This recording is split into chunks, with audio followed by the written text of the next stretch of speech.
All right. Hello. How is everybody? Let's see. Let's zoom in. Got to do the usuals every time we start up, right? We're used to this by now. Let's see. Let's hide logic for the moment so it looks nice. How's everybody doing? Welcome to a new live stream. 90 degrees. It's hot here. It's summertime. Summertime in Portland. All right. Let me copy this link and share with the family.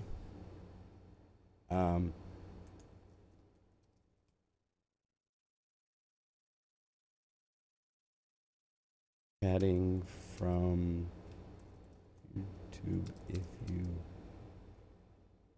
want to head on over there. All right. Yeah, stop that. So I have a new happy, I wish I was in Hawaii shirt on. Like 5 years ago, I was in Maui.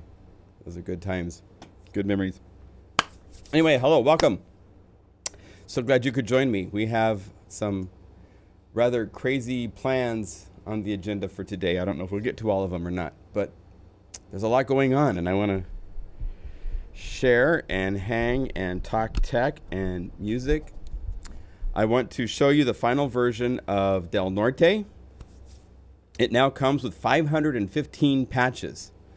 My assistant, Taylor Harris, God bless his soul, I had him do the arduous job of taking all of the multis. And let's take a look at those. So let's get Logic up.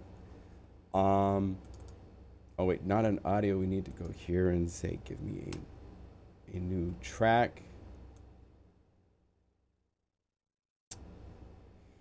All of the multis, if you recall, I was talking about, and I showed last week the concept of this. When you have 7 samples across the keyboard mapped, it makes for a very large difference in the sound. Don't need to see that right now. So if we put this up here and shrink, we can do some more. I have all sorts of controls here to shrink in so you guys can see things better. Shrink this in, resize, move this up here because you don't need to see the logic parts of this, right? How's that? Does that look okay?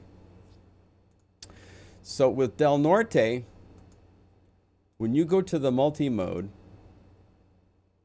and you choose, let's say, one of the synth sounds, nice bacon.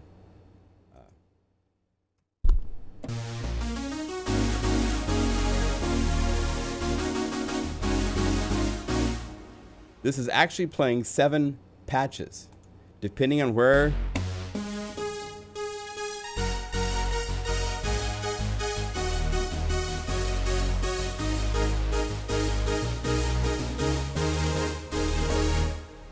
there's 7 patches. Now, what we did, and I planned to do this all along, and it just takes time to do this, is we took each of these patches and we saved them out as an individual patch and added them to the library.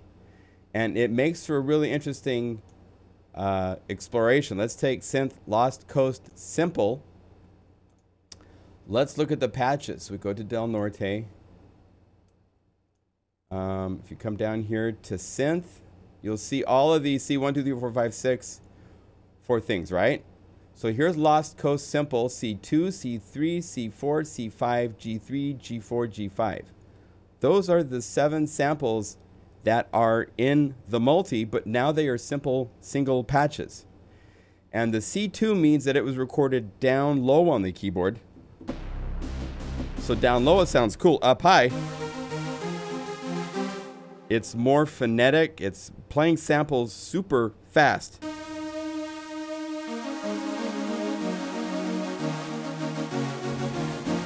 So if you're doing a more faster techno thing, this is a really cool vibe.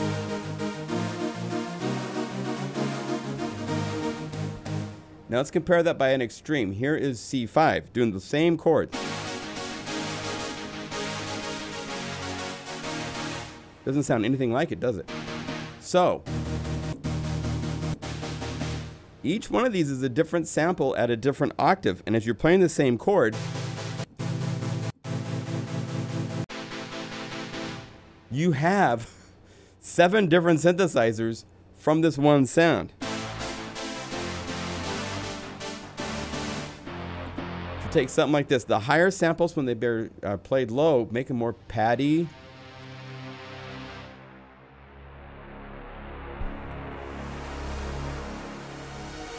They'll be really sweet up high, because this is where the original sample was.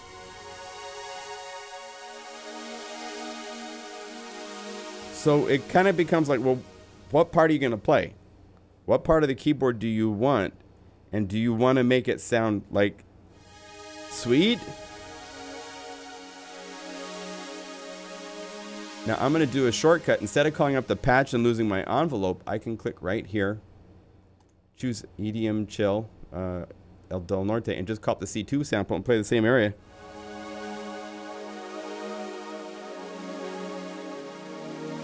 And it's a whole different vibe.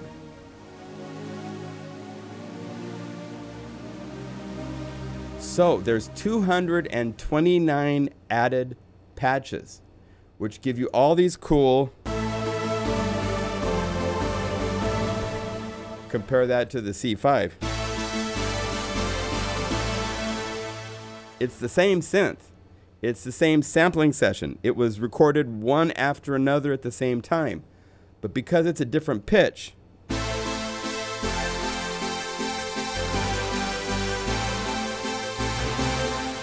compare that to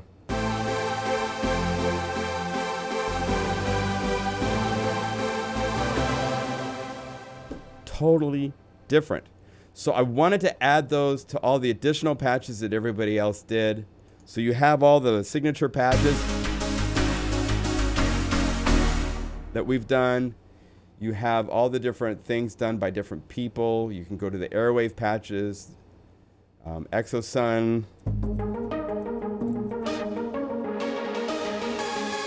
By the way, mad props, Exosun had a track played on Armin van Buren's State of Trance 238 a couple days ago that he did with a gentleman named Barrios. So that was really cool.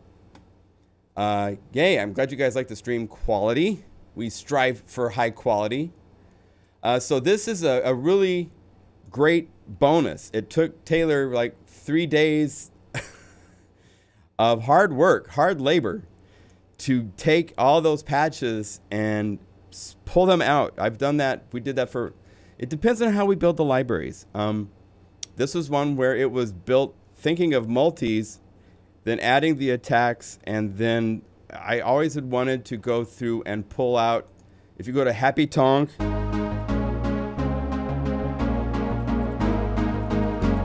every one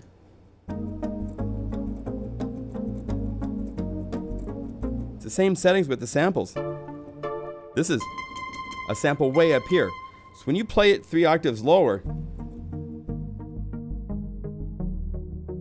it becomes just really cool.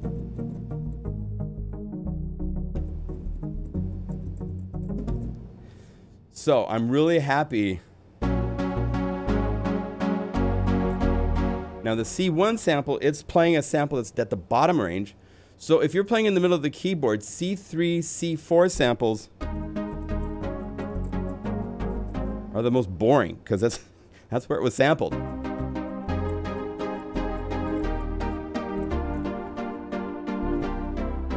And make sure you play with the mod wheel. A lot of these patches, I actually started with the sounds dark, and the mod wheel gets it bright.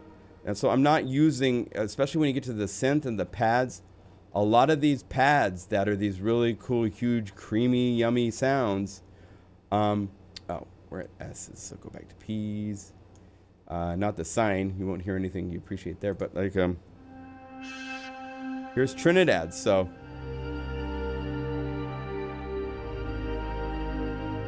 There's a ton of high frequency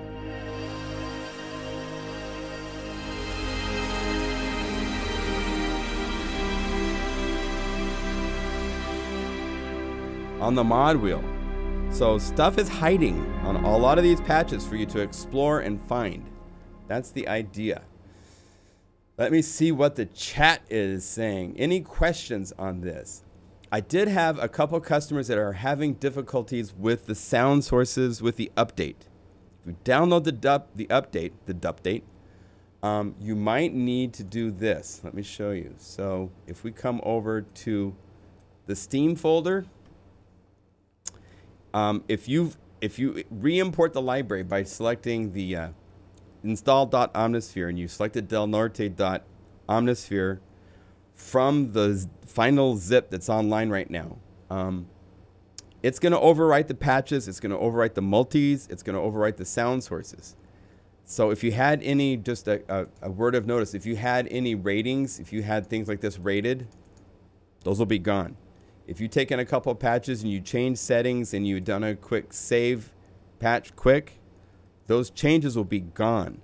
So make sure you go in and you go save as, and go saving it to, well, here, go to the patches layer and find like the user folder, and then choose the folder that matches what category it is and save it into the user area before you do this update, because it will erase all of that stuff. That will be gone.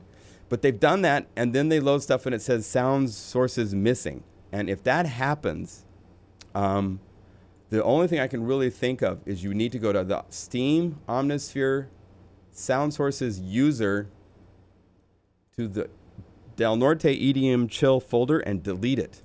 Delete it so it's gone. And then you need to go right here and back into Omnisphere, click the little folder, refresh the sample sound source database so that the Del Norte disappears from this list so you don't see it. And once this has stopped spinning, you give it its time to spin and think and do its thing.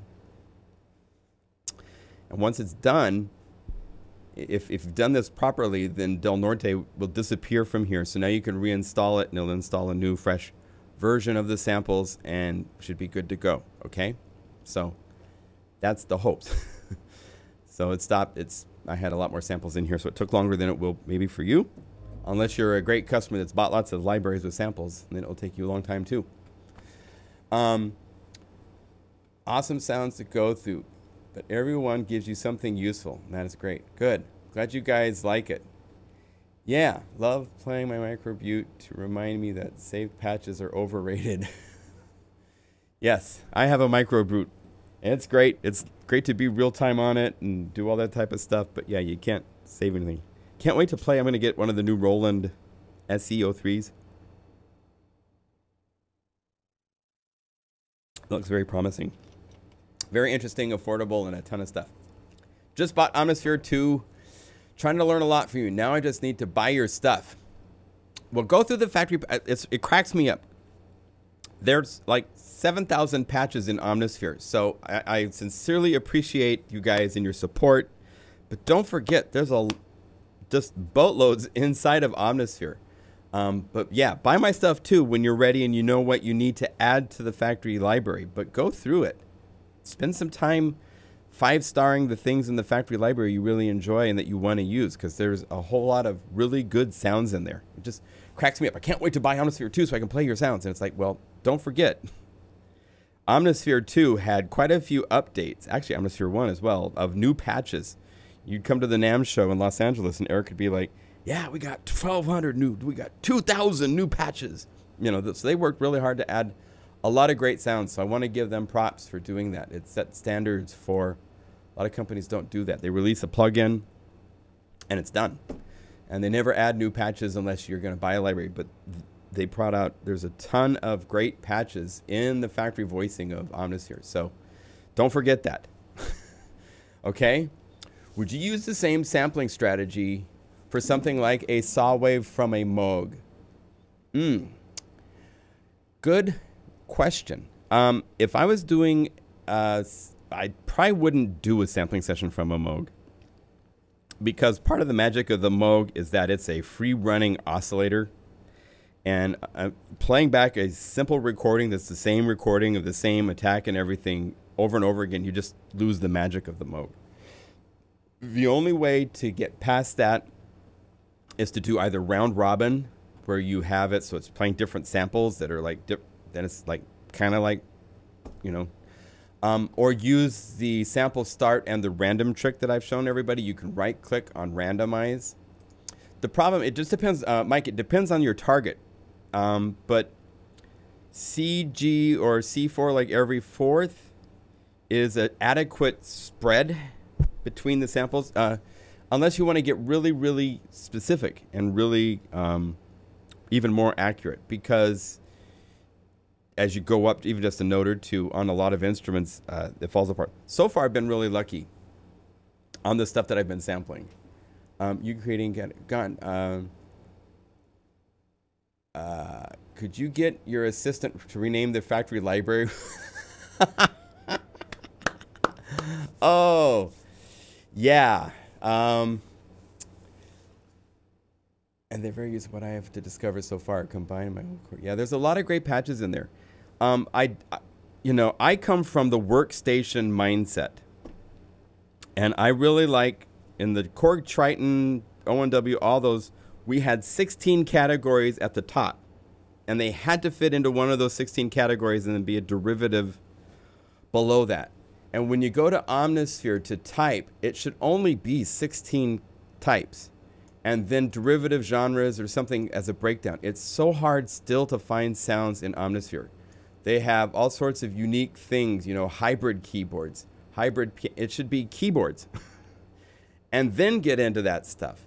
It should be guitars, and then into the stuff of guitars. It should be vocal, and anything that has vocal samples, but they don't do things that way. And it's really hard to find things in the Omnisphere factory library, in my opinion, still. And they've redone it a couple times trying to make it better. And it's just not, there needs to be these really simple, big blanket umbrella bass. And then everything that's bass is in underneath that, so you can find things. That's why I categorize and name things this way. I also do it this way, so that once you own a handful of my libraries, if you say all to the patches, all of my pads from all the libraries that you've bought will show up together. So that way you know one place to go when you can go through all the pads that I've made, or synth, or bass. I like that way of working. I like knowing I can go right here and here's all my BPM stuff, because I've named it that way. They don't do things that way at the factory voicing. So it's their religion. God bless them. That's how they do it. But yeah, it's tricky to find things. But still, sit and go through it. It takes days, but it's worth it. So that's the update and the final to Del Norte, and I'm really happy with it. It's come out great. There's 36 multis, 515 patches, like 387 sound sources, and just the Virus TI is just a wonderful instrument to sample and record from. So that is done. Now, as I've mentioned, I have found a house, and I'm going to be moving. So that's going to be happening in September. So that's going to be kind of a speed bump. So I decided to try to get out something that I've been thinking about for a while, but it's just been in the back of my mind. And I've worked the last week on it, and it's coming out really cool. Perspektiv. Perspektiv, because it's a different perspective. Let me give you a little sampling of, let's see, where did I put them? Here we go. So Perspektiv is going to come with a folder of artwork. Well, maybe a folder, also probably a PDF or something. I'm not sure how I'm going to deliver, but it's more of my work in photography, but with my drone. And the cool thing with this is it's about seeing things that you see from one angle, seeing them in a whole different way from a different perspective. And so that's the idea. That's me right there in the little dot on the bridge. Perspektiv. Sounds that are designed one way that can be used in lots of other ways. It's the next step in the OmniPulse library. I haven't done a new library in the OmniPulse, all BPM, all pulsing concept for like 4 years, 5 years. So it's been really fun to visit that. A couple other things that are unique to this. Kid Anthem did a library called OmniDrone, and you can buy it. I should pop up the link. If you search for it, it's on Northern Sounds. It's a library of chordal stuff. Let me show it real quick. I'm not going to sell this on my website. He's given me access to going through the patches, picking out patches. I'm going to pay him like he was programming for any of my other libraries for the patches, and I'm incorporating them into OmniPulse 2, and I'll show you how in a minute. But OmniDrone is a library kind of aimed at a lot of synthy chordal one-note stuff, lots of BPM things and drones. Cool stuff. Some of his own samples are in here. He doesn't know how to change the graphics, so there's no graphics to the samples. Oh, I thought I fixed that, but... Okay. There's some effects.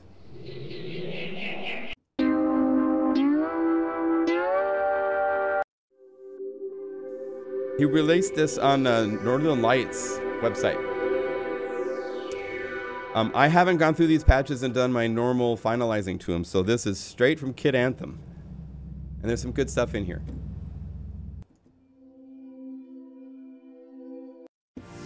Okay. So I have this little well of sounds to draw from. And so I'm incorporating these into OmniPulse 2, and I'll show you how. So let's go up here to Perspektiv. Here's one multi. So what I'm doing, I'm building these as multis, and then I'm going to spit out the individual patches. So let me show you on the Perspektiv theme. Here are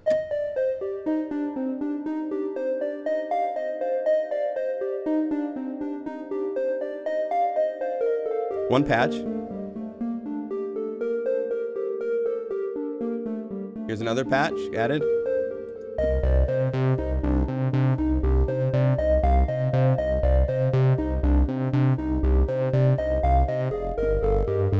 Okay, ready for a new patch? We got 5 to add.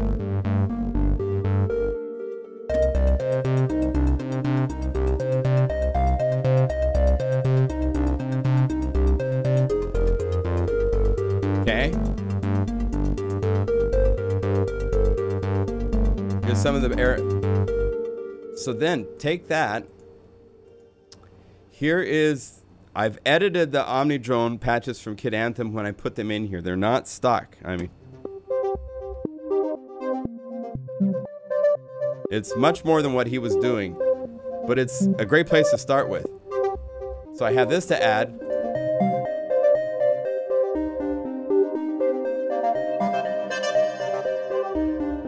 Okay. And then a chord. And you put it all together and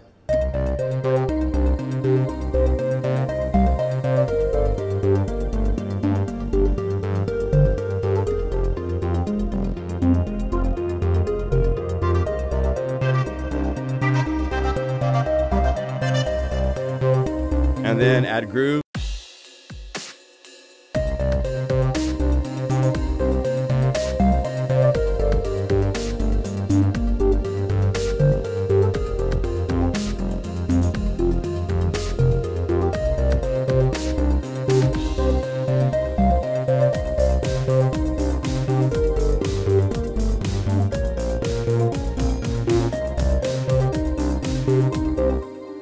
So, this is one. I have 7 done.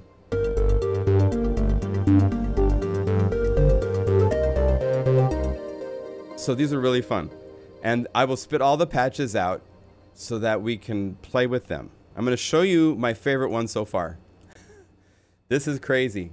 So, and I'm going to show this as a real-time demo. So let's turn that on. This is using Super Macho drums. And then... So let me show you the elements first. This is inspired by a Tangerine Dream song that we all know and love, right?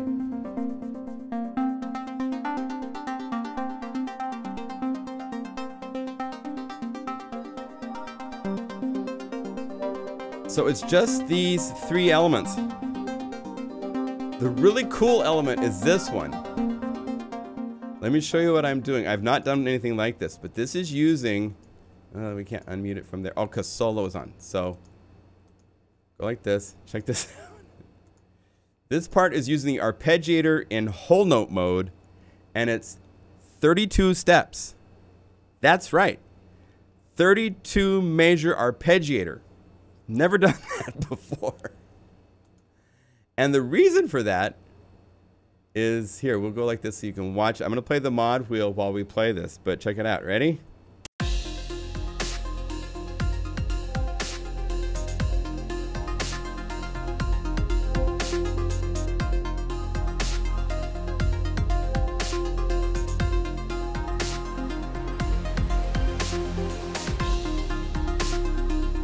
One note. The whole bass line and everything.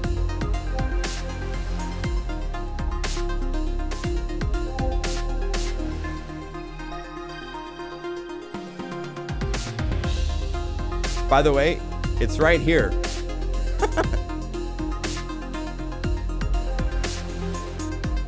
Now it's here to the next one. I wish I had little dots to show you, but here we go with the cadence again. There's portamento on the bass.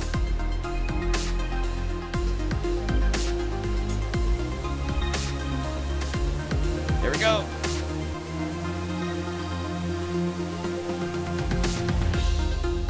So that's one multi. It takes that long. Takes that long to play one multi. Is that insane or what?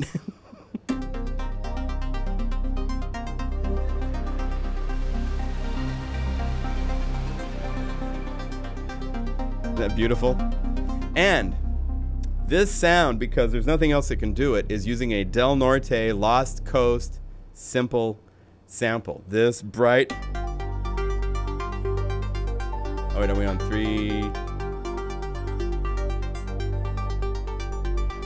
Why isn't it filtered up?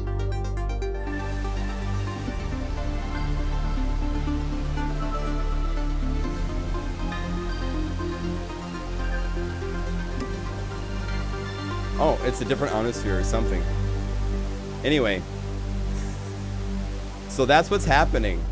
I'm looking at a different ionosphere than I should be. I should be looking at this ionosphere. Hello. There. That's why it wasn't showing an update, because I was looking at a different one of the ionospheres. I actually have 3 different songs I'm going to show you that I've done. So this is here. But it's using Lost Coast, because that bright unison virus thing, I captured it for Del Norte. I haven't captured that before, and I haven't found that in the Omnisphere library to use. So this comes with, in some cases, bonus sound sources. Mostly I'm using synthesis. I want to really explore synthesis, trying to get really cool things to happen in that area. This is, let's call up, this is Did I Dream? This is a little bit different vibe. So again, it's all perspective. It's how you use these sounds, right? So here is Did I Dream? This is using 6 patches. So let's give you a taste for each thing, because these are building blocks. The other thing that's cool with this is that a lot of these patches will be when you play C, it's not going to play Cs. It's going to be playing the either major or minor modality tones that can work around a C. So it's the first library I've done where I've done this. So that's why it's, again, perspective, because this is using a lot of my enveloping techniques that I'm using now. This is happening. You can do this to anything. Remember, you can go to, where did I do it to? I'm doing this to, I believe, a tricky one.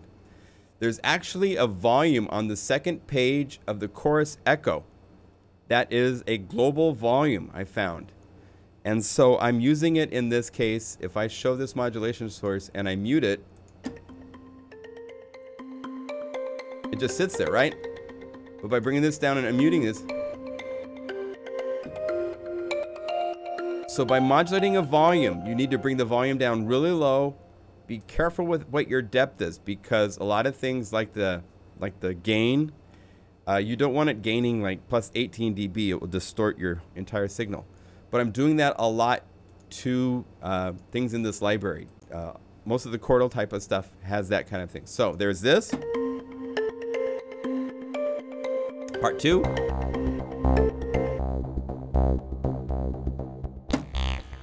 Starts bright, slowly falls down. And it's got a really cool feel. It's actually a triplet feel. Wow. If we kill the delays. But you put a delay on it. And it gives you a drive, because I've got it on quarter notes. So a drive of that over this.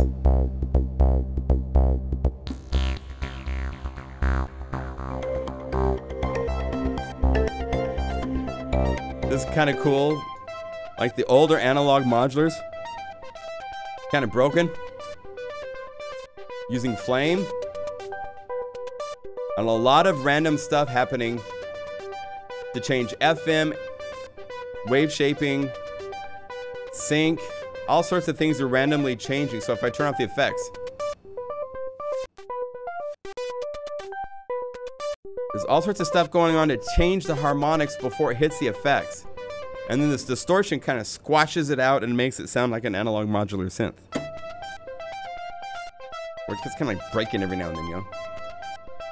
And then I originally had the full real deal, but then I redid it. You could go to this arpeggiator right here and change these around, but if you'd reverse it to be where this is 14 and this is 16, we'll do that for the moment to show it off. But I'm like, I don't want to get sued, so I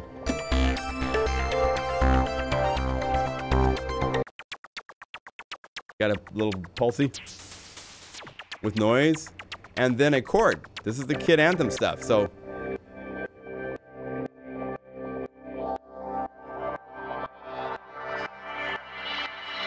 there's a lot of really cool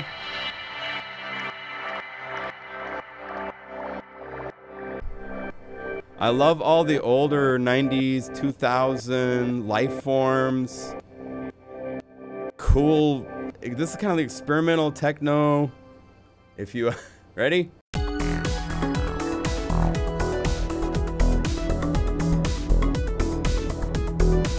And check this out. So I got more to show you.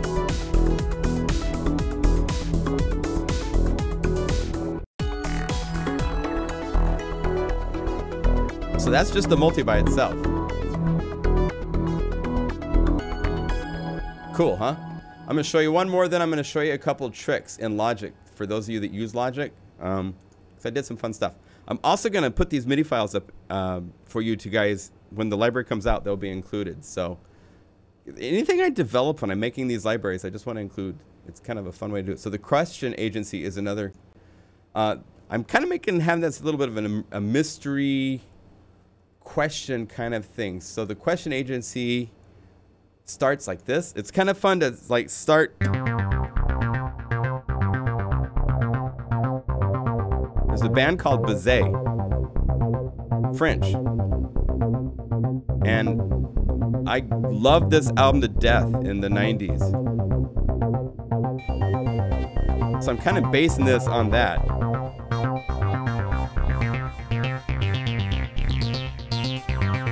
It's got this slow-moving LFO.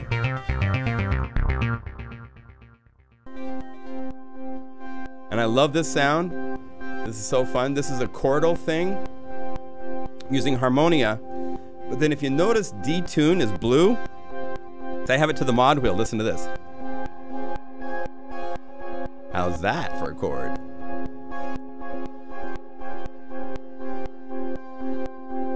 So if you combine that with these guys, Move the mod wheel.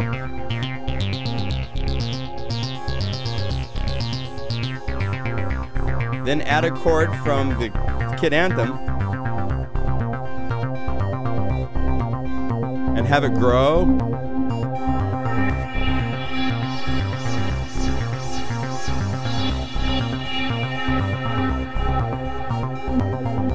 Then you add super macho drums and you get something like this.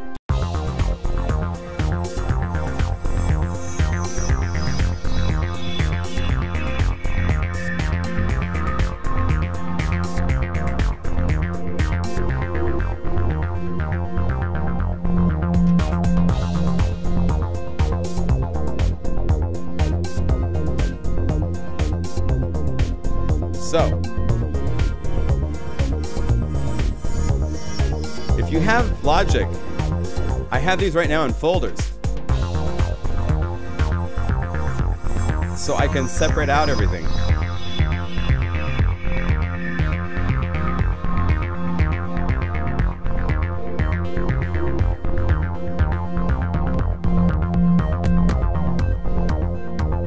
So I can go in and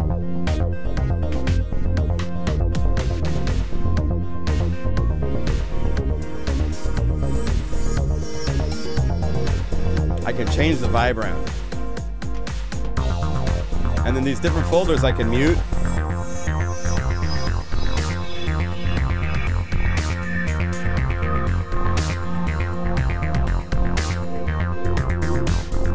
For different grooves.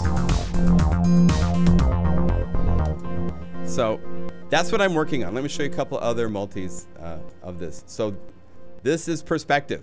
The sounds can take you in all sorts of different directions and angles. Lots of fun. I have questions. Oh, hey, it's a drum tom. I hear questions to that. Let me see. Am I on the right part here? Yeah.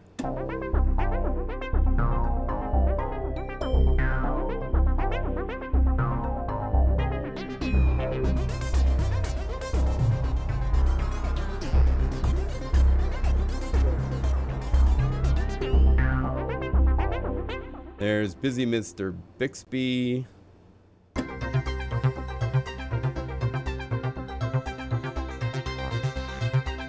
So I'm going to add more to this. I've just been having fun this week, kind of in a similar theme, kind of being in a certain headset. Speed Racer.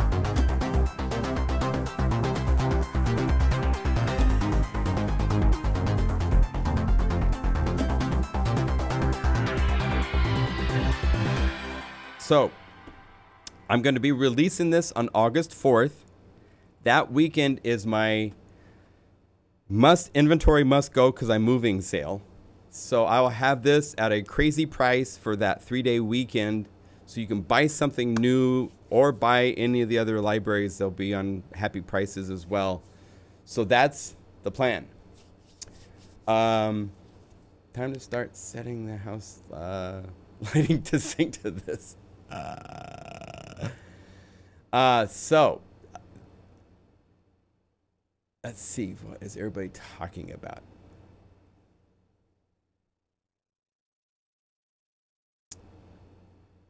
Yes, it's 80s, 90s. I love all that kind of stuff. So there's a lot of musical.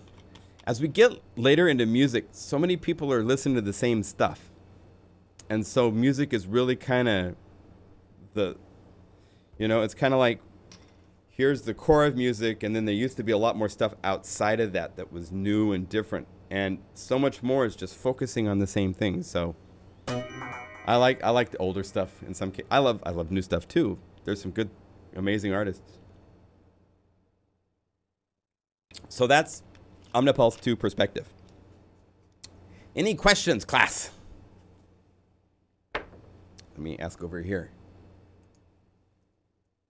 Any questions?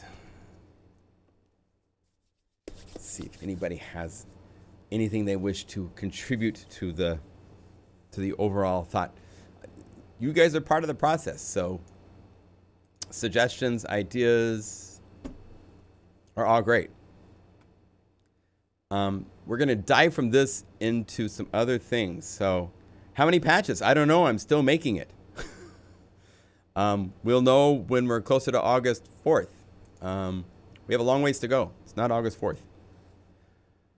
What does the color blue look like? Good question. How to adjust tempo in Omnisphere. You can't adjust the tempo in Omnisphere. It's impossible to adjust the tempo. The tempo is set by your sequencer, my friend. So whatever your host DAW sequencer is, this is the master clock. And you can go to the arpeggiator and you can definitely go to the speed and speed up and slow down, but that's not reliable, that's not accurate. Tempo inside of most plugins is not determined by the plugin unless it has like some like Break Tweaker have the ability to use an internal tempo, so it ignores external. When we do all of our libraries for Break Tweaker, we do, let me show you real quick, because do I have it here to show? No, I don't. I have to go here. Isotope. Oh, I chose the wrong one. Oops. No, I don't want Iris. Break Tweaker. Right here, you have a button to click. If you hit sync, it's going to sync to your host. That's how everything typically is. This is one of the few where you can turn off sync. And the reason for that, and it's really nice, is we can go to the Mega Module Drums library. When you call these up, they're saved. If you go to this and you call up a dubstep, I want this to play at 140 beats per minute, even though my sequencer is at 125. So I can hear how it's supposed to be. And then I can turn on sync. And now it's slowed down because it's listening to my host. So in Omnisphere, it's always listening to that host tempo. So don't try to change the tempo from your DA from there. Do you have new sound sources? Bernie, there's probably not going to be new sound sources except for maybe a couple exceptions where I decide to add something from an existing library set that I have done. Any chance you want to use your new Perspektiv images for a future projects like Isotope, Iris, or Serum Wavetable design? Sure. Send me an email. We'll talk about that. RMX, you can disable sync. Oh, there will be some sound sources from Kid Anthem's library added. Is it possible to enter a sample from one contact library into another contact library, even when the samples in the target library are compacted into one file? Good question. There is. I have shown, and I have videos on YouTube showing this. And there's caveats to this because some libraries get so complex that it's really hard to discern and copy things.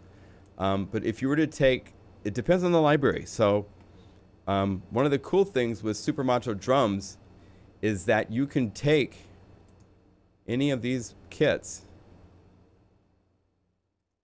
and if you hit the little tool wrench and the mapping editor, here are the samples. And you can replace those with your own samples from deleting these and dragging them in. Watch the videos I have. I'm not going to go through all the steps right now because it's fairly involved. But it can be done. If you go up here, let's shrink this interface a little bit. If I was to say, let's say something like Syntopia. Syntopia has these really cool libraries, like all the dystopia, the hits, and stuff like that. So if we were to choose this, and we were to expand this, and look at the mapping editor page, you have to look at the mapping editor page, hide the script editor page, hide that, just see the mapping editor. You can select these, control, copy the zones, then I could make this go away, open up Super Module Drums, hit the tool wrench, go in here. You actually want to delete everything but one I'm going to show you, I guess, because I'm just crazy. If you go do that, then you need to go up here and you need to say purge. Where's the purge? Purge empty groups.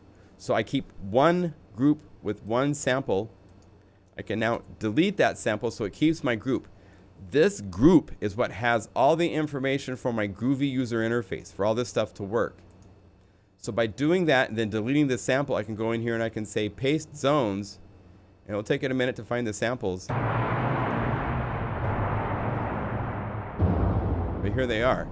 And if I select all of these, and then the final tour de France is to say move each zone to its own group, don't use empty, use clone.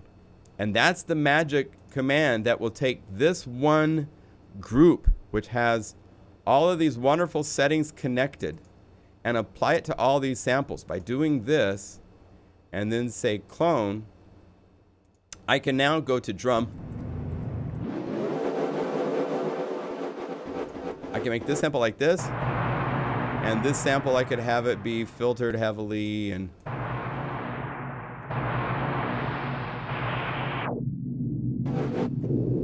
every sample can be its own settings.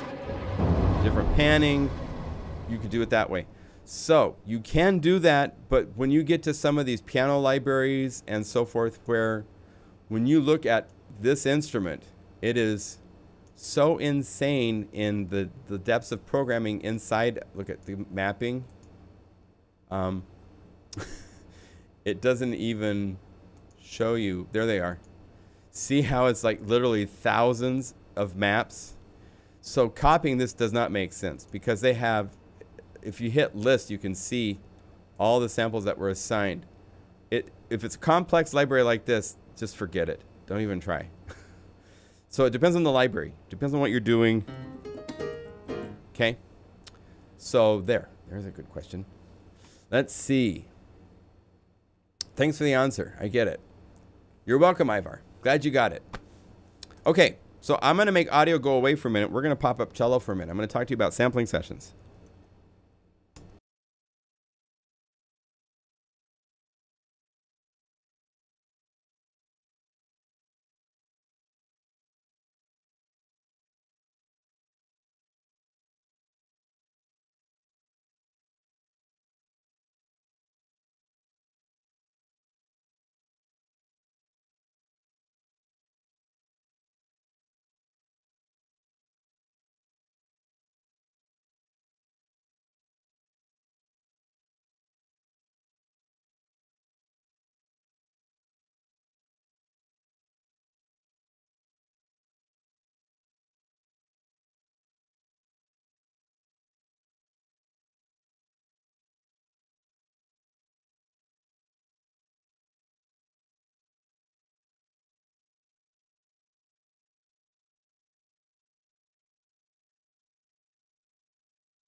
Now do we have sound?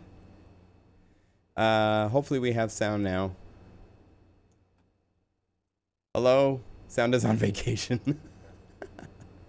I broke the internet. No, no. Let's see. Preferences, audio. What is this set to? It's multi-output. It's the same as the other one. Yes. Have sound. Okay. Shoot. I can't have two logic files open at once. How can I why is it that this one with these settings works, but when I go to the other one, it does not work? And it's the same settings as far as I can tell. I always get into these problems. Shoot. How can I show you the sampling sessions if I can't show you the sampling sessions? Oh, man. Let me try one more time. I'm not giving up. So this is mic 1. Let me check my audio here real quick. It's multi-output device is the output. Let's try one more time, okay? I might be silent for a minute, but hold on. Oh.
Okay, are we back? Oh, shoot. I messed up my audio. Output device.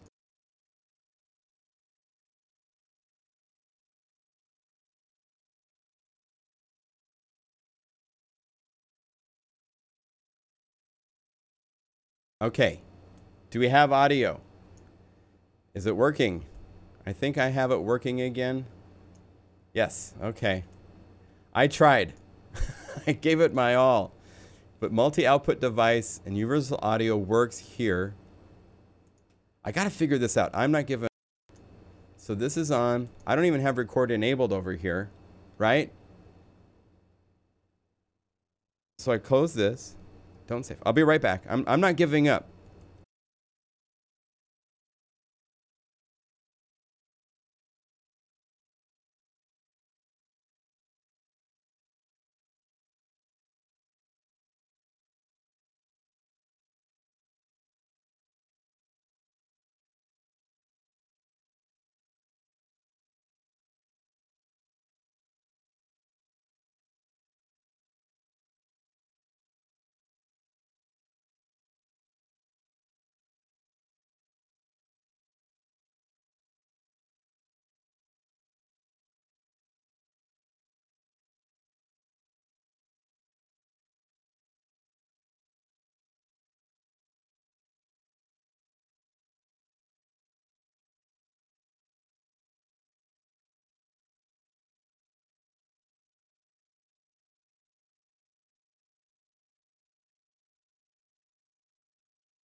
I tried.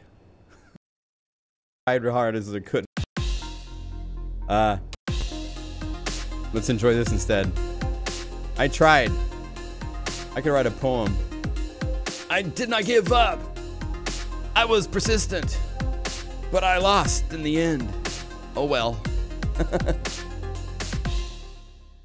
Okay. The sound files for cello are huge, so importing them would take forever. Sorry. I will try to prepare something. We'll look at, I tell you what, next week we'll look at the cello sessions. I was just going to show some of what we did in the recording process, what I'm doing in the preparation. It's kind of surgery now, going through and pulling out all the individual sounds, getting the mix, because there's 4 microphones that were recorded. No, there's no master outputs down. I could hear it in my... It's really weird to have a system where I can hear it from the Apollo headphone jack, right? But I have no reference to what's happening on the internet. This is stuff I will perfect and figure out along with other stuff when I move to the new house. I'm going to have multiple cameras. There's really cool plans I have in my head to do, but sorry, we can't look at that specific sampling session right now. So what do you want to do? Let's make a, how about if we make OmniPulse together? Oh, and there's something else I was going to show you. So this just points us to what we should show you. So the DAW didn't win. The preference settings of the file won. Bummer. Oh well. We are family. Stuff happens. So I've been playing around with a synth for a while that you guys, if you are bored and you want something new to play with, I definitely will do a library at some point for this specific synth. I have liked Synapse Audio since the early days. They had a synthesizer, I believe it's called Scorpion. That was really amazing. In the early days of virtual synthesizers, I loved how rich its filters were. I loved how the sound quality was so good of it. Well, they have a synth out called Dune. Now it's Dune 2. And it's a crazy synthesizer. I'm still learning and wrapping my head around it. That's how crazy this is. Because it is like Omnisphere in that it can have up to 8 patches in one patch. And you can solo up here to solo what parts you want to hear as you're building these 8 patches. And it has really interesting wavetables that get far. You got the synth waveforms for the virtual analog, and the wavetables. You get all into these crazy wavetable types that do crazy things. If you need, well, there's a number of sound banks. The EDM. Let me just show you a couple examples of some of the insanity these guys have done. There's one guy in particular, KS Schroeder, I believe his name is. Talented programmer. I have great respect for him. Do you hear repeats of my voice? That's not good. You should not be hearing repeats of my voice. You just refresh your browser if you're hearing repeats or anything weird with the audio. We'll talk iOS synths later, maybe.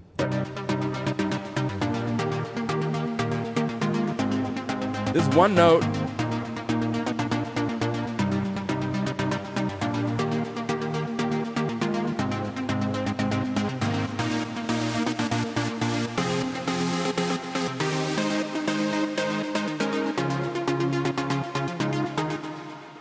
So one of the things that makes this synthesizer unique is the arpeggiator can be a MIDI file. And so that opens up all sorts of cans of worms of really cool things you can do. You can drag MIDI files into it. There's preset MIDI files of all sorts with horrible names that make no sense whatsoever. You can call up that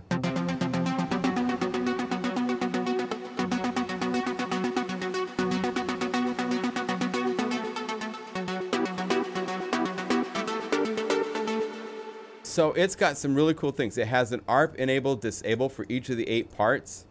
So it can get extremely complex with what is going on. For, I think it's a $169 or $189 synthesizer. It's really impressive.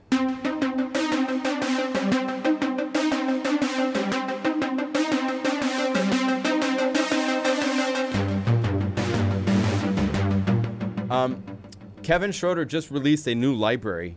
And I'll plug it for a second because it's really great. And it's the world of cinematic. So he's doing things of a cinematic nature with synthesis. And there's some sounds.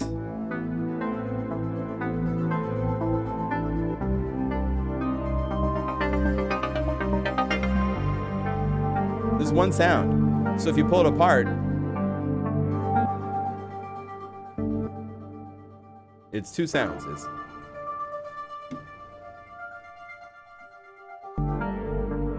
And each sound has 2 layers. So this synthesizer has some. It has FM that's really great.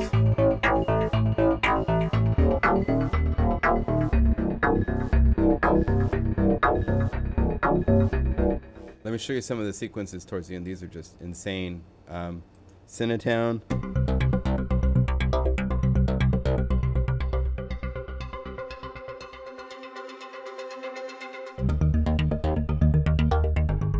So if you need a new sound source, I've plugged fairly heavily Spire and Serum as being really nice alternative synthesizers, but Dune 2 deserves to be talked about in this conversation because it has some things up its sleeve that Serum and Spire are a single sound. So one place where this immediately gets very much more complex is it's up to 8 separate patches per patch that you call up. There is no multi-mode. There is no program mode like Omnisphere. It's always in multi-mode. I don't think you can key window. I don't think you can make splits and layers. Maybe you can. The interface is interesting. The mod matrix is kind of a pain. It's up here. There's no right clicking on things. It's a little bit slower programming wise. But the envelopes, there's 4 of these multi-sequences, which are the sequence, like the envelopes inside of Omnisphere that do some great things. So I'm going to definitely dive in to Dune 2 at some point. I don't know when, but it's a synthesizer that has intrigued me for a long time, and you get to check out some of these drum things that they've done. This is samples, or there's no samples, but I mean there sort of is, because I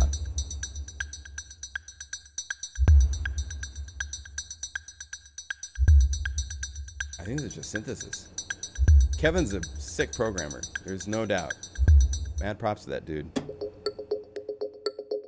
So for $20, you can add this sound bank to, it's under $200 to have. Add that with percussa. Wow. Again, it's colors. So I'm not afraid of saying, does it allow custom MIDI map design? I believe so.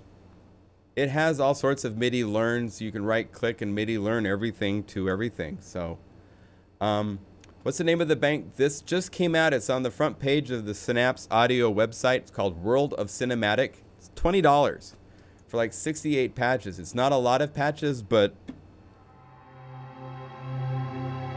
if you are in the cinematic world, if you need stuff for commercials and film or music,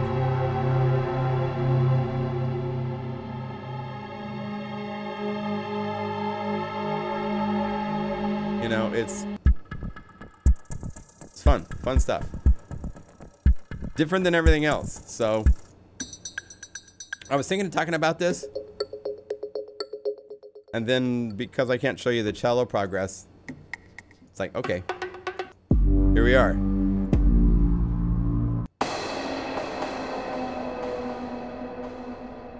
This is all through synthesis. It's really clever.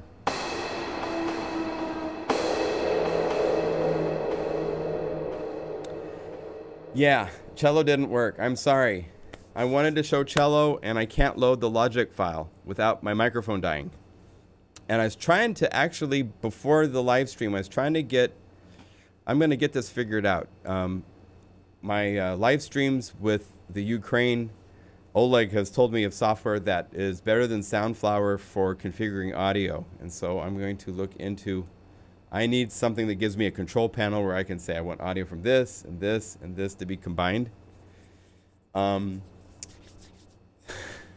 Yes, I'm not selfish. I'm happy to share these. All these synthesizers are so wonderful in different ways. There's a reason they exist, and so it's cool. This kind of takes me back to my wave sequencing Korg days, some of these sounds, you know?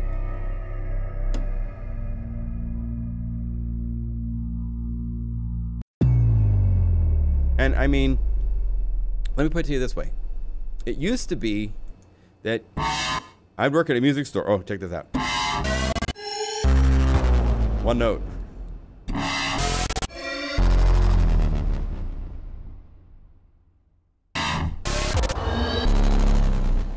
But it used to be you would buy a music workstation. I sold them in music stores for $2,500, $3,500. You can buy motifs, things like that. And at this point, you can buy a synthesizer like this that can do so much for $169 or something. It's just the whole economics of scale is so much smaller. And so to not talk about these other synthesizers, I don't see the benefit of that. They're different instruments that can do different things. So you should know about them. So there's demos to these. You should have demos to Serum, Spire, Solinth, Dune 2. You should have demos for all those. Even if you can't afford to buy them, get the demo so you can play with them. Learn which ones kind of like you love to work with, and then you can like save up your money towards buying them. But there's demos for all of these to work with. And then you can kind of get a better feel for if This interface I find intimidating, that there's so much power and it doesn't help a lot. It doesn't show you how many patches are currently being used of the 8. It's not easy to set up mod matrix on a sound. It's a pain in the butt. There's a lot about this interface. It's very, you know, not great. But the sound of it is great. And what you can do with it. And its place, when you go through, they have these EDM banks. And if you go through these and you play the patches, oh, let's see, are we on the all patches? If you go through these, you will hear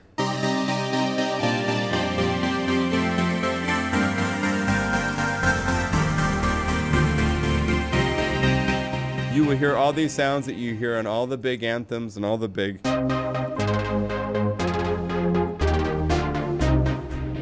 because this is one of the synths that a lot of people use.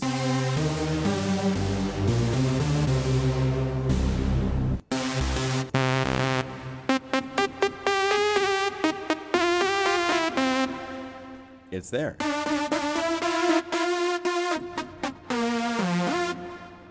And quite often the initials at the end of the patch, that's really good. KS.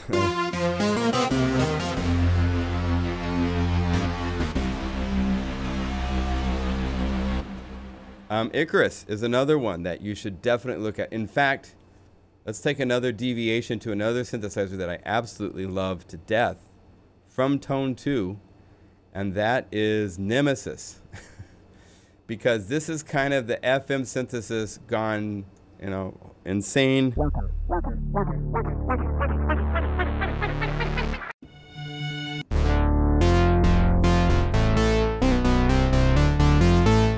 It has what they call Neo FM. Listen to this.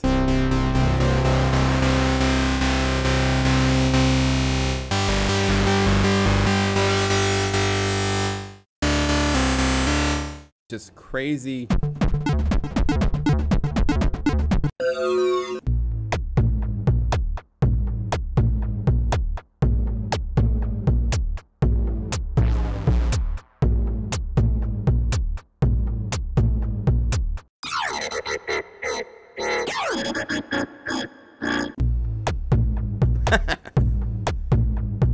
Great sounds, man.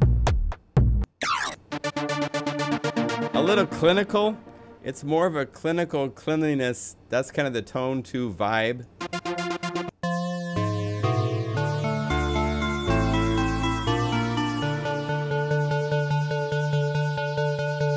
But to play with the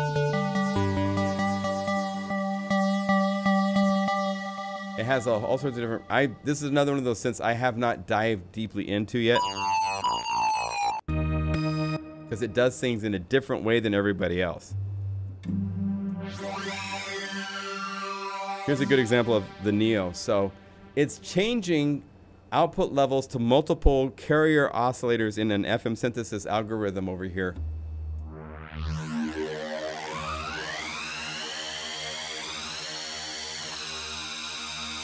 So it's really interesting.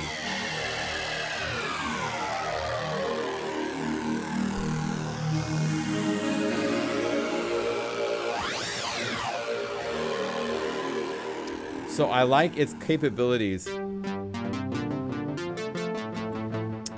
So download a demo to this. There's demos for all of these synthesizers, and typically they let you play for 30 minutes before it goes away. Don't tell anybody I told you this, but you can bounce audio out during that 30 minutes when you're working with it, if you need to.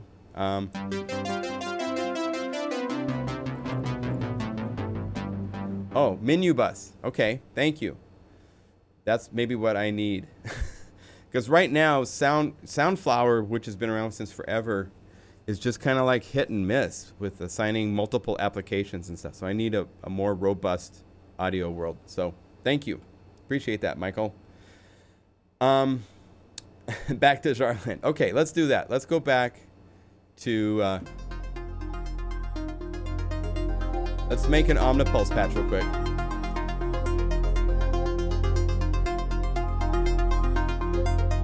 I'll show you my process.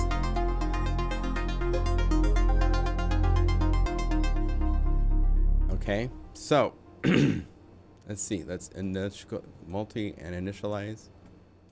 Always start with initialize. So this is arpeggiator based. I'm doing a lot of exploring with the different wavetables. Let's have this be, I have an idea for what I wanted to do that I haven't done yet. So let's blank. Let's have this go to 9. Actually to 8, right? So we can.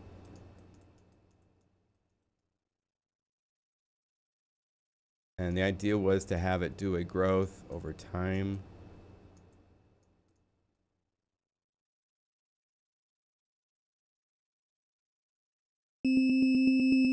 And now, if you're going to want to get the most out of the velocity range that you set here, let's talk about some things as we do this.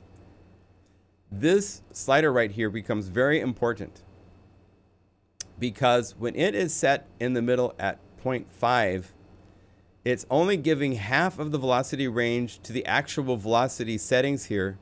The other half is looking at if you play a soft note, it scales that whole range down, or if you play a hard note. So let's go to the page here on the ARP and put its velocity to max. Okay, so if I play really soft, it's brought that range to the fall range. But if I play harder, okay, if I say just listen to the ARP settings, now no matter if I play soft or if I play hard, it's the same. Whereas if I'm over here on key only, if I play soft, they are all the same as the same velocity that I play here. So you can do cool tricks with that, but be aware the default for the ARP is that it's listening to this range, but it's not set it to be the full maximum range in respect to it's looking at key velocity to offset it and shift it. Okay? So by moving this to ARP,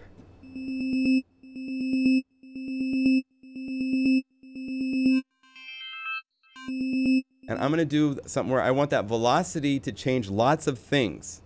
So I'm going to have that velocity.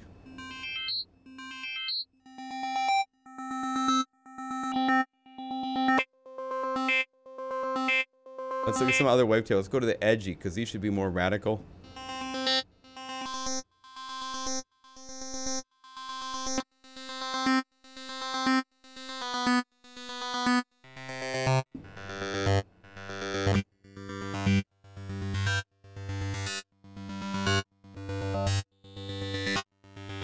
So I'm searching. I'm waiting to till I hear something that goes, oh, that's interesting.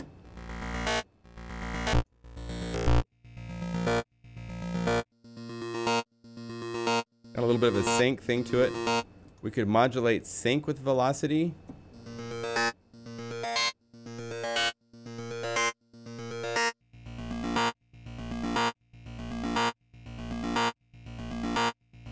If you put a 4 on the floor with that, that'd be interesting. So if we go like this and turn these guys off,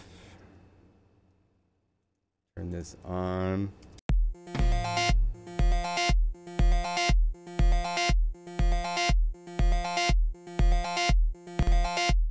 That works pretty well.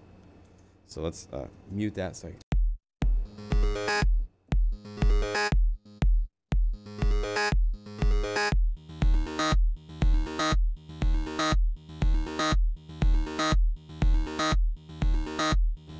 let's say I want to start with that for the first part, because the other idea with this is perspective is about this is just a component in something bigger, and we don't know the whole picture yet, right?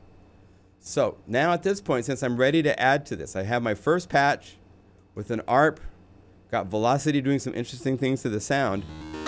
I'm ready to add another sound to this. So I'm going to go over here to stack mode on the multi-page and turn it on. That immediately turns on these 4. So I can go to patch 2, and it's default set to sample, so you don't hear anything. As soon as I hit synth,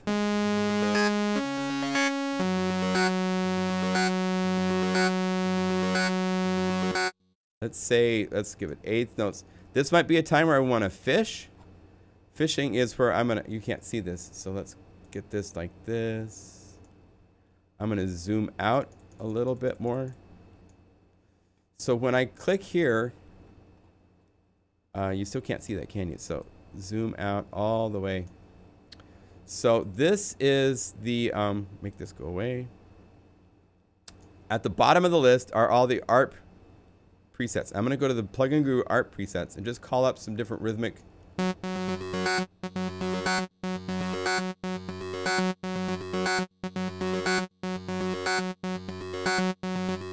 Now the whole idea with this is that I'm doing not necessarily C's. This is kind of a different thing. So I'm gonna just call up some.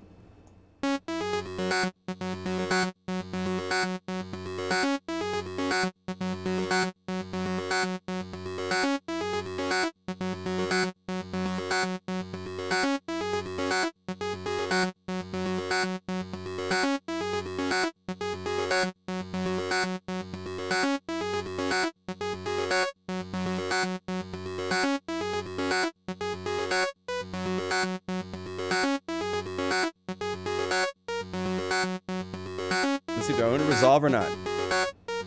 No.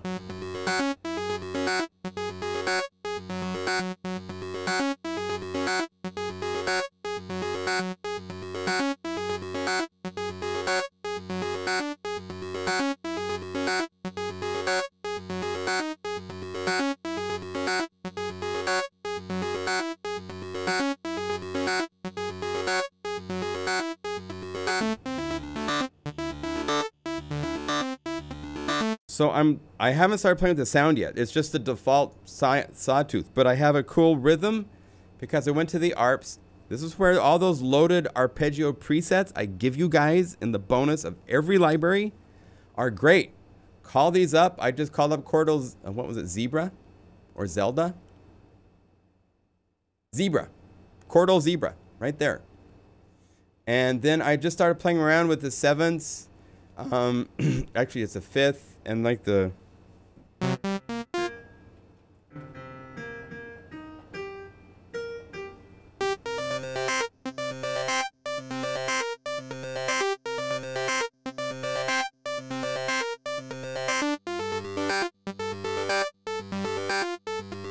use a FM sine, Kid Anthem is saying for the, so let's go sine. Turn on FM, put on boost.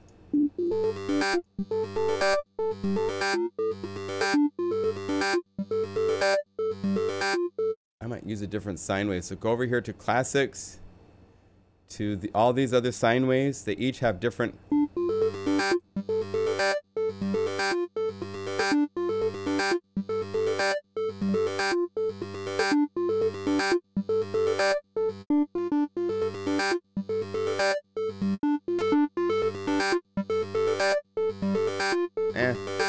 No, I don't want a sine wave. I want something a little bit more interesting.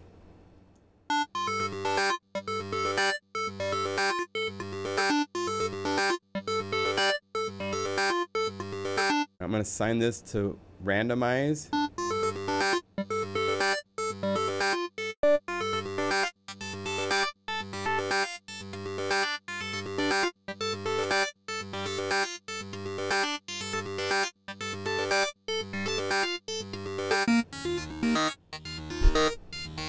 It's kind of cool. I like that. Okay. No effects yet. This is dry, so. Now I want a driving bass, just going. Yeah, I did at Kid Anthem. I did talk about your chord library and how I'm incorporating that into this. And I told them to go to the Northern Lights. If you wanted to put the link, how did Omnisphere users cope with only 4 waveforms? Well, they had a lot. If you go to the sample synth list inside of Omnisphere, there's a lot of synth waveforms. If you say Roland, and you just say just Spectrasonics or just core library, there's a whole lot of stuff from all the different Jupiter 8s, all that stuff. So there's a lot of synth waveforms inside of the sample set.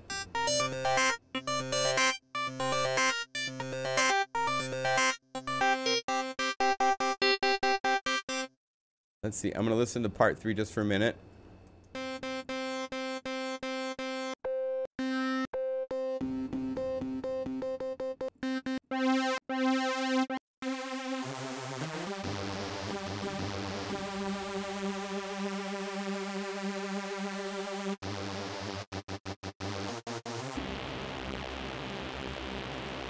So I'm going to do this. I'm going to have some fun. I'm going to take and copy this art preset, go to part 3, paste this art preset.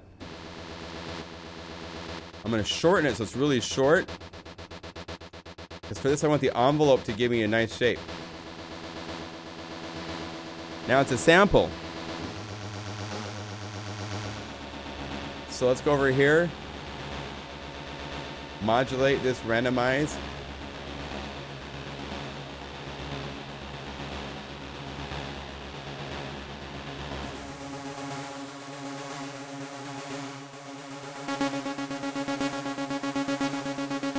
And I'm going to turn on unison and make it large and have the unison elements an octave lower. So I'm going to envelope this to be really snappy.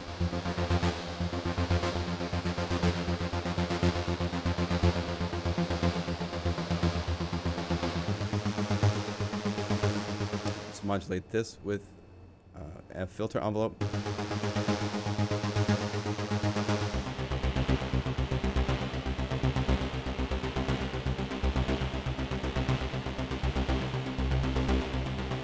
There.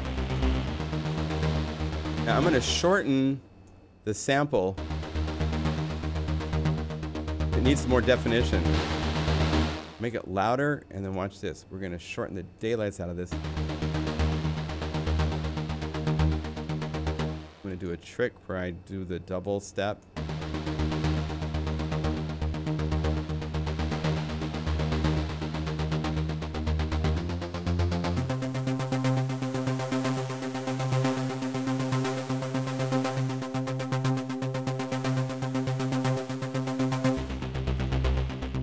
There's without it. Gives me some nice buzzy element. Now, because it's 2017, I'm going to go over here. I'm going to add the imager. Here's how you do the steps to do the mod sidechain. So you add an imager to the last effect of the common. That gives me these other 3 effects to add if I need EQ or compression or something to change the tone in some way. Bring the volume down to like 0.2. Right click to modulate this with mod envelope 4 or 3. Since this is a mono source, it doesn't matter, but I usually say 4. Then go to 4, then you go to the presets, and this is when you own Del Norte, you get these. You don't have these if you don't own Del Norte. Del Norte. So we can try. Let's halftime it.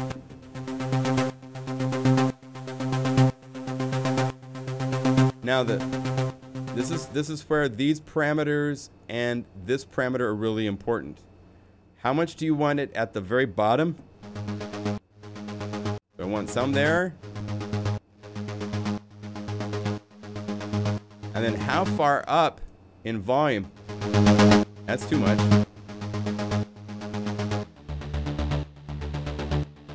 So once I combine that, I'm starting to get somewhere.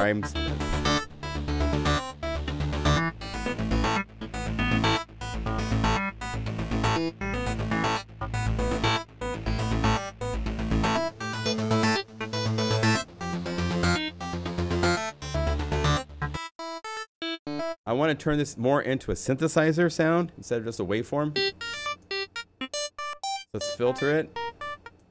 I need a stronger filter, so we're going to choose like a 24, maybe a Richard Mogi.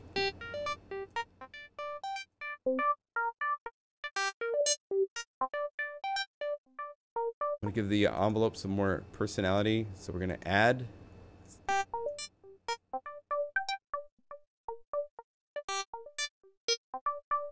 just want to pop out every now and then, right? I'm gonna randomize. And this is where my presets for the effect racks are great. Come down here to the mix. I love this one.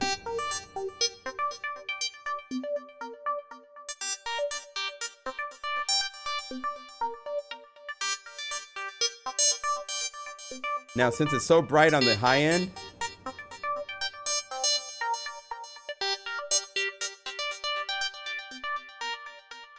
I might take this EQ and I'm going to change it for the tape slammer because I want this to be old. So I'm going to take the age, make it old, bring up saturation, bring down threshold. Don't need quite that much. So here's without it, and here's with it.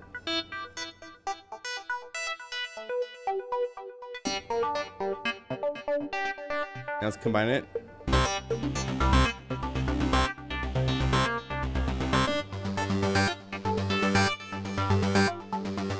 It's going away a little bit, so I'm going to go to the sensitivity of the velocity.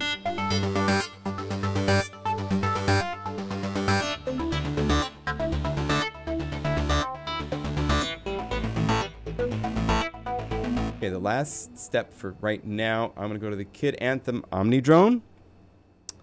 Let's surf around a little bit. I'm using a lot of these types of things with the sounds. And I gotta tune this one up an octave or two.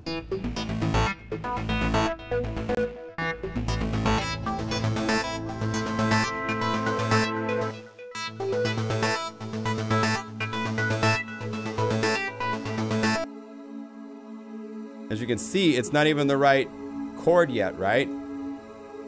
But this can be made into the right chord.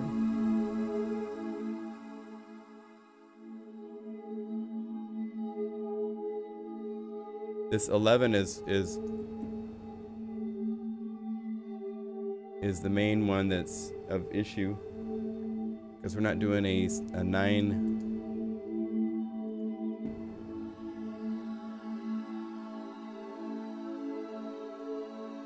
He has LFOs.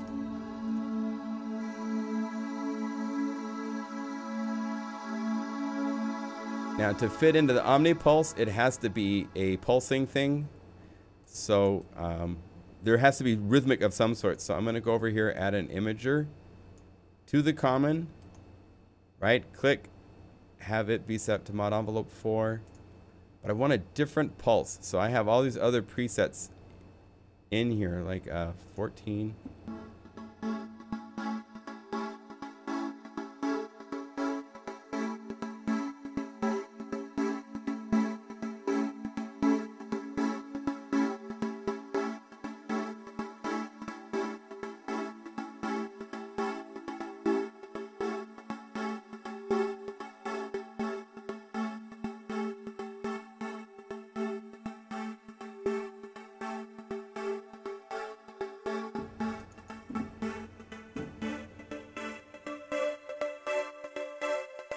I still hear a chord. I don't want that chord, so.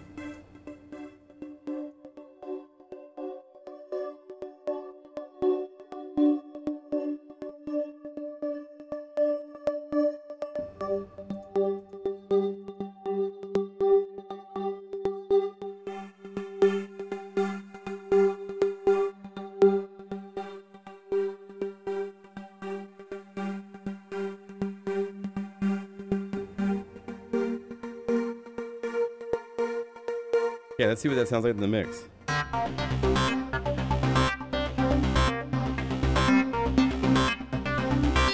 That's what I wanted. Something.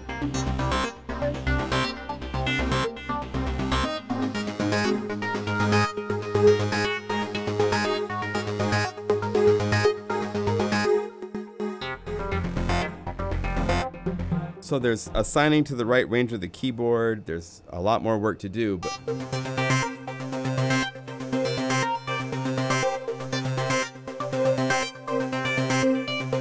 now in this case, now that I have this happening,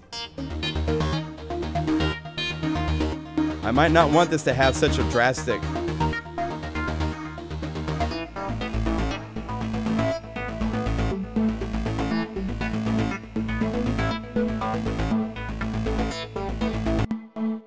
so that triplet feel that's offbeating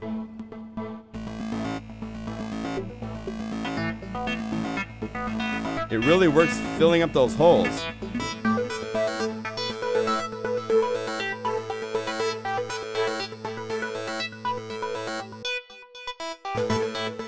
So that's kind of the vibe that I was going for. I'm happy. So we'll finalize this.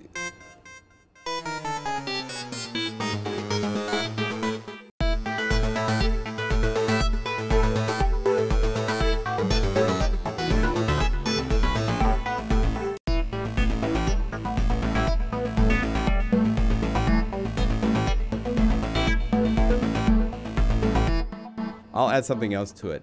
If you want to see what's really fun, if you have other Plugin Guru libraries, a really fun one to play with at this point, just to experiment, is you have to go to multi, to stack, and turn on part 5 to add it. So you can add a 5th part if you've made 4 parts like I have. But like Airwave Volume 2 is really fun to play with. All of these down here, things like these underscore beats are really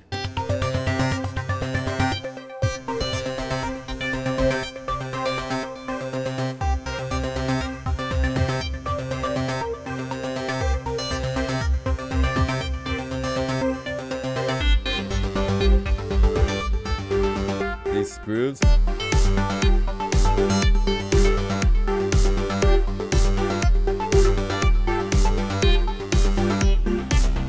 Add part 6.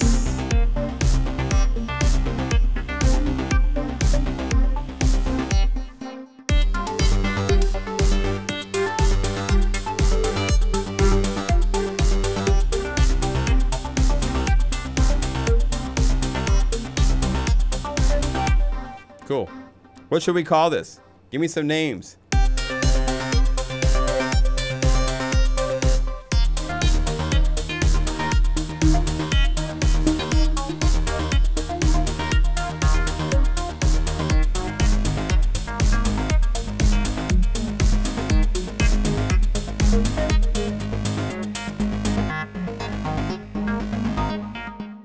Cool. I'm thinking like laserium or laserium. Like a laser show.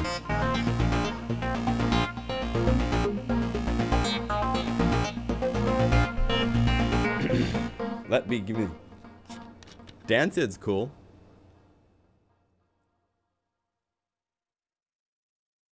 Any other name ideas out there? Oh, Zinger's cool. Let's call it Zinger Dancid. That's cool. Save the multi.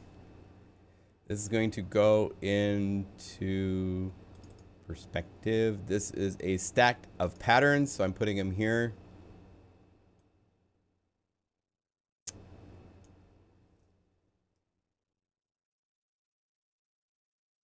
Zinger Dancid.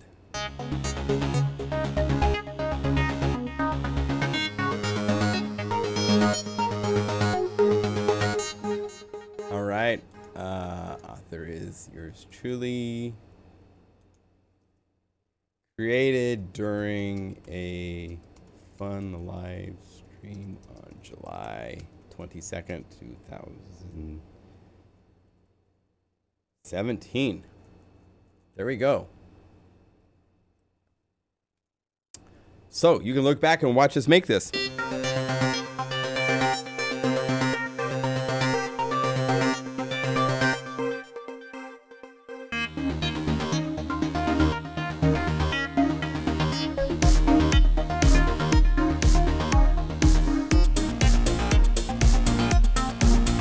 Cool. Better than I expected. So it seems simple to have a chord thing, and you know, getting the right voices and stuff is a challenge, but once you have it,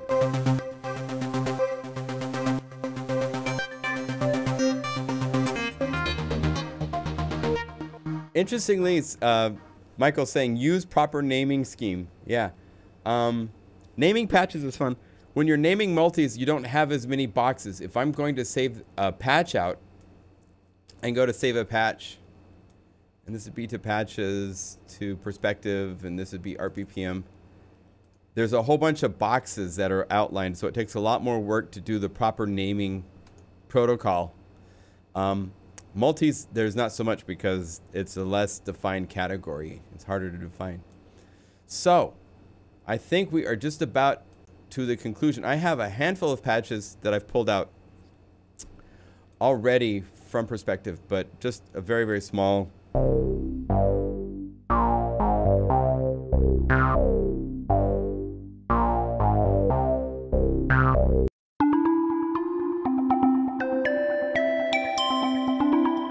Like, I'm playing C.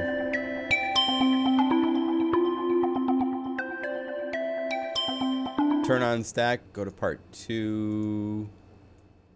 Perspektiv. If I call that bass, you'll see neither one. The bass is hitting C. The chord is not. So I haven't done that in a library very often.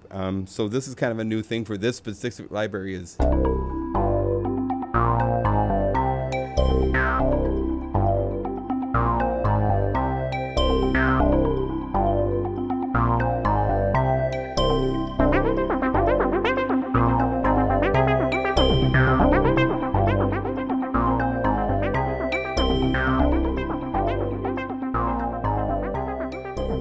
Okay, so this coming week I get a chance to work quite a bit. My daughter's been with me for the last 2 weeks, which has been great. Love hanging with my kid, but she's not here, so full-time programming all the time. So by next week we'll have a good look at what Del Norte will be. I'll have it a lot more wrapped up. So any questions before I get... thanks a lot for the plug. You're welcome, kid. Hope you sell some of those. He did good work. It's a good library.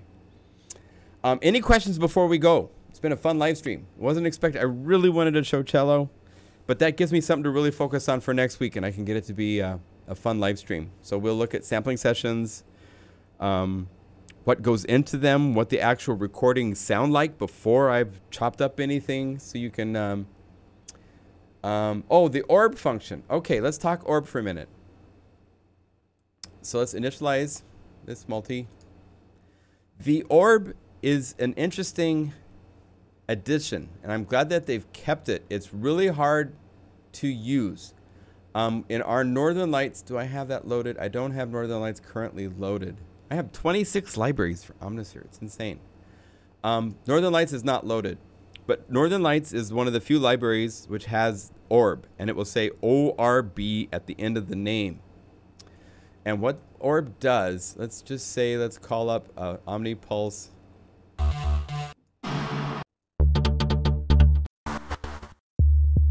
Here we go. Just need something simple.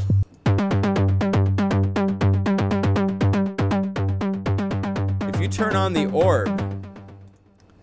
orb is randomly going to, when you hit the dice, it's going to load effects down here into the 4th slot, chorus, a radio delay. So as you move around,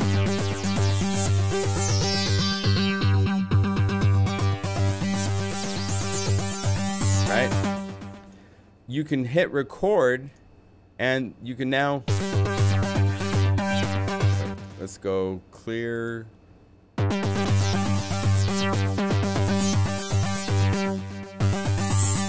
And it's not behaving. Legato, 1 bar. Come back here. Come back here. Stop it. Record, clear.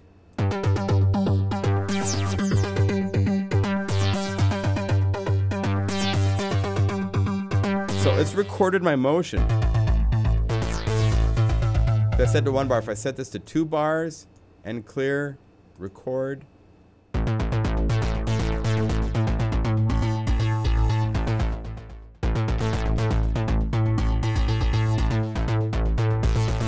Where it defines the one that it starts recording with is a little bit of a mystery sometimes.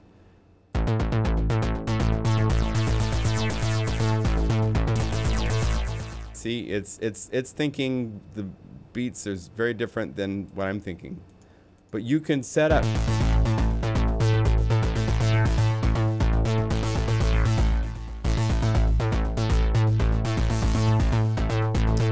And you can save it, and it will save.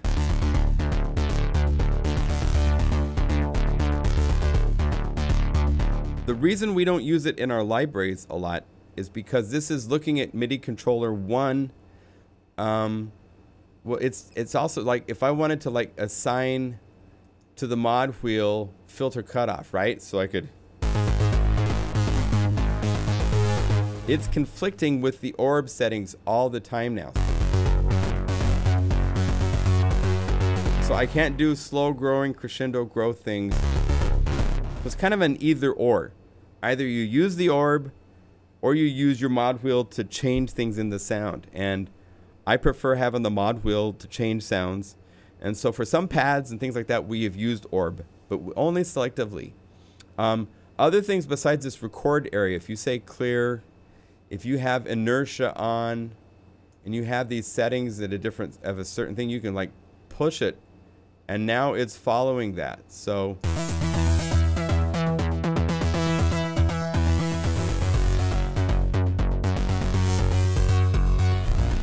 And if you spin the dice, you get different effect call-ups each time you hit the dice.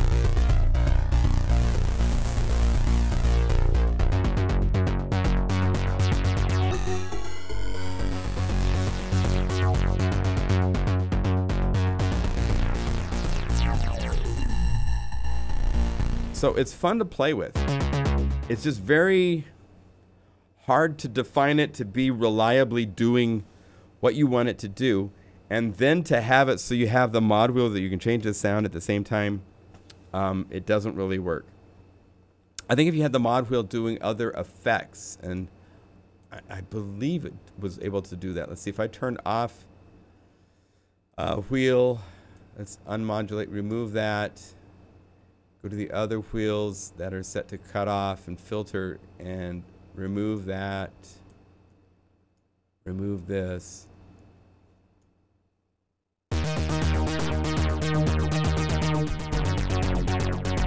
Let's say I had modulating this with the wheel to take it up an octave. So let's see.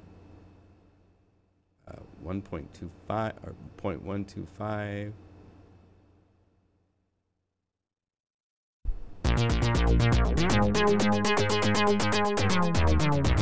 Then it works.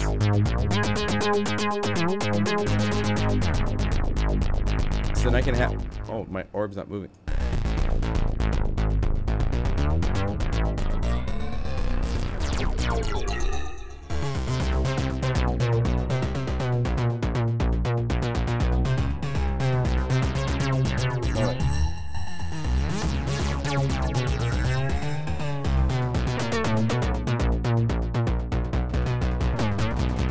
I think it breaks the mod wheel altogether, if I recall.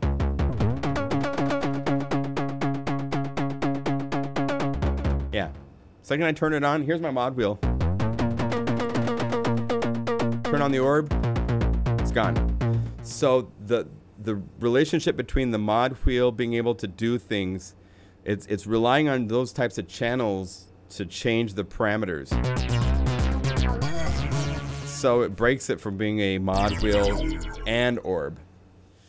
You never really know what the orb is doing. Yeah, so it's something that's fun to use in your own music if you're like then gonna record it to a track and you get it to do something really cool and it's recorded as audio so it will consistently do that, because chances of you getting it to be consistent are hit and miss at best. So that's my take on the orb. It's fun to play with. It's fun to hit the dice and find some crazy things for the sound to do, but it's not reliable to call up on a regular basis. So I don't use it a lot in the patches that I've made. It just tends to kind of like take them into kind of an unpredictable. It's that unpredictable mad scientist kind of a substance, you know. All the names are good. Agreed, it should be Android 2. Thanks, 3D. Let's see.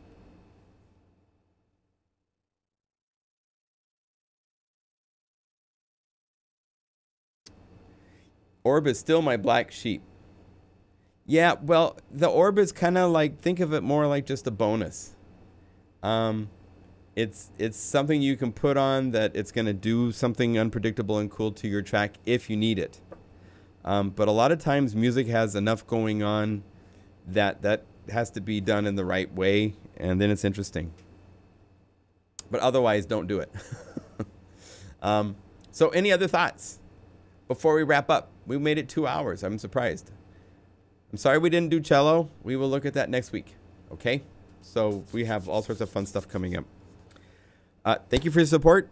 Del Norte is done. Yay. Came out so good. Very happy. It's been fun to hang with you guys. I'm going to go enjoy the sunshine with my dog and come back and make crazy patches until 3 in the morning. All right. See you guys later. Thanks for your... Oh, let's do a call out. Where's everybody out? Everybody call out time. What city are you hanging in right now?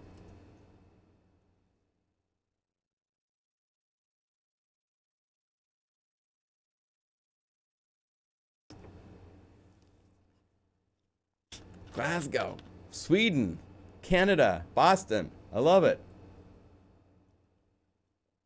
My favorite part of the show when I do a call out. Mississippi. That's right, kid. Germany, UK, Long Beach, Copenhagen, Finland, Amsterdam. Oh, Bunny, Bernie. Dude, it's late at night for you. That's awesome. UK, Dublin. Well, I love it. It's great to see that everybody from so many cool countries, we have world appeal. That's pretty cool.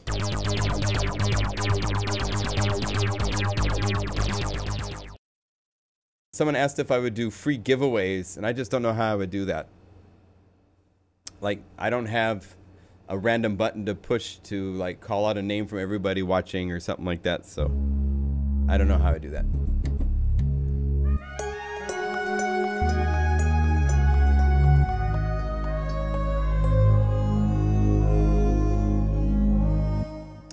Thank you for watching. It's great to see everybody. Oh, Dana, you're in Idaho. Cool. I lived in Boise, Idaho for 5 years as a kid.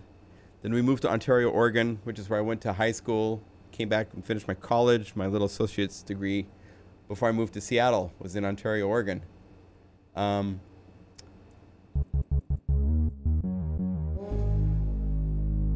Yes, there is a free giveaway. Get Del Norte, you get 229 free patches. Good point. I like that. Stream is a free giveaway. Exactly. Thank you. I appreciate that. That's very true. Yes, Coeur d'Alene is awesome. Incredible. Oh, the fishing in the rivers up there. As a kid, I used to go to streams with my cousins and my uncles, and we would catch rainbow trout and eat them right there by the river. It's the best. The best. All right. See you next week. Good luck with your music making. I hope this helped share some insight. OmniPulse 2 is fun to play with already, and it's going to just keep getting better. Peace to you all right? See you later. Let me hit my little button here and sign out. Bye.